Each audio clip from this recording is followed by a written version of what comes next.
The papal election from April 5, 1292 to July 5, 1294 was the last papal election which did not take the form of a papal conclave. After the death of Pope Nicholas IV on April 4, 1292, the 11 surviving cardinals deliberated for more than 2 years before electing the third of 6 non-cardinals to be elected pope during the later Middle Ages, Pietro da Morrone, who took the name Pope Celestine V.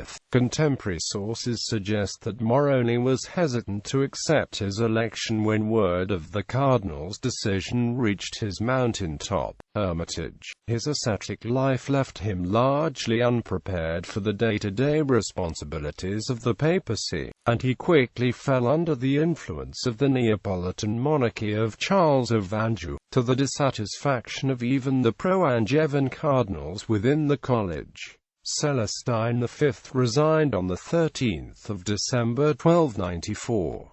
Cardinal electors. 12 cardinal electors began the election, but one, Jean Cholet, died before it was completed. Deliberation. The 11 electors were relatively evenly divided between the factions of Colonna and Orsini, two powerful Roman families, led by Giacomo Colonna and Matteo Orsini, respectively. The 3 Orsini cardinals were pro-French and pro-Angevin, while the 2 Colonna cardinals supported competing Aragonese claims in Sicily. James II of Aragon had bankrolled the Colonna faction with gold, but it is unknown whether simony actually transpired. After 10 days of balloting in Rome, without any candidate approaching the requisite 2/3, the cardinals adjourned until June and changed the location of the election from Basilica di Santa Maria Maggiore to Santa Maria sopra Minerva. After a summer epidemic in the city, and the death of Cholet in August, they dispersed until late September. The non-Roman cardinals went to Rieti while the Roman cardinals remained in the city. As balloting continued into the next summer, the disorder in Rome increased dramatically. The deaths of newly elected Roman senators Agapetus Colonna and Ursus Orsini around Easter 1293 further exacerbated the anarchy within the city, which had been marked by the destruction of palaces, the slaying of pilgrims, and the sacking of churches.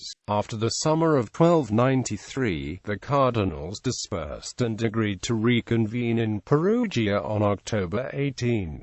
The college continued to deliberate fruitlessly in Perugia, where they were addressed by Charles II of Naples in March 1294.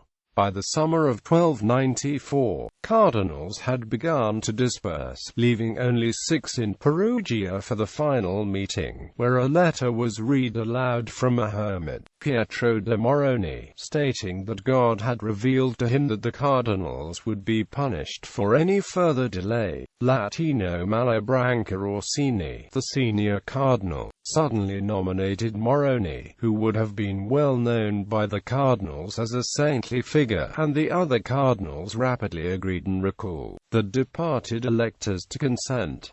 Consensus was achieved by July 5, 1294, when Morrone was elected. As with the selection of Gregory X by the papal election 1268 to 1271, the choice of an outsider, non-cardinal, in this case an octogenarian hermit, was seen as the only way to break the stalemate between the deadlocked cardinals. That election also could have resulted in the selection of a hermit, had St. Philip Benitez not fled to avoid his election after he urged the cardinals to speed up the deliberations. Coronation. Pietro Colonna and 3 bishops brought the news of Morrone's election to his mountaintop hermitage. Contemporary sources are emphatic in noting Morrone's reluctance to accept his election. For example, Petrarch recounts his attempt to flee. Instead of coming to Perugia, Celestine insisted that the cardinals join him in L'Aquila for his coronation, rather than crossing into the bordering papal states. Imitating the entry of Christ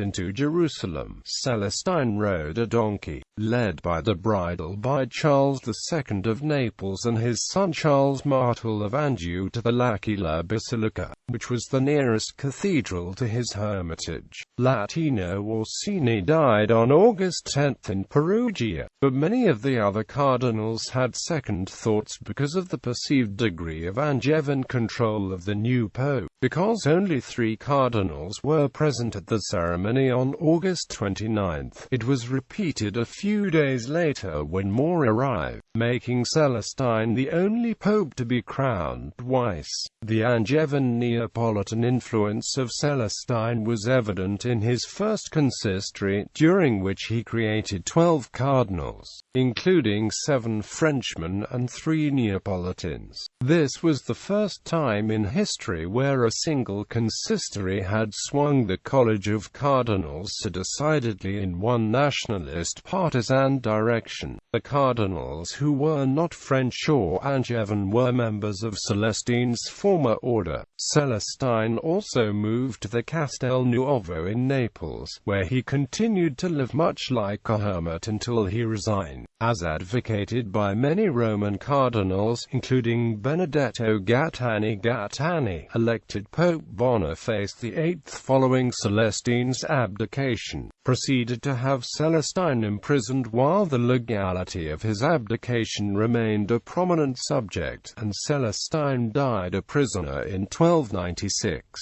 Legacy. Before abdicating, Celestine reenacted Ubi Periculum, the apostolic constitution of Pope Gregory X, which has governed all subsequent papal elections under the laws of the conclave. 2 subsequent papal elections may be considered possible exceptions, although they adhere to the laws of the conclave to a great degree. The Council of Constance, which elected Pope Martin V to end the Western Schism, and a papal conclave 1799 to 1800, for which Pope Pius VI suspended Ubi Periculum due to the interference of Napoleon Bonaparte.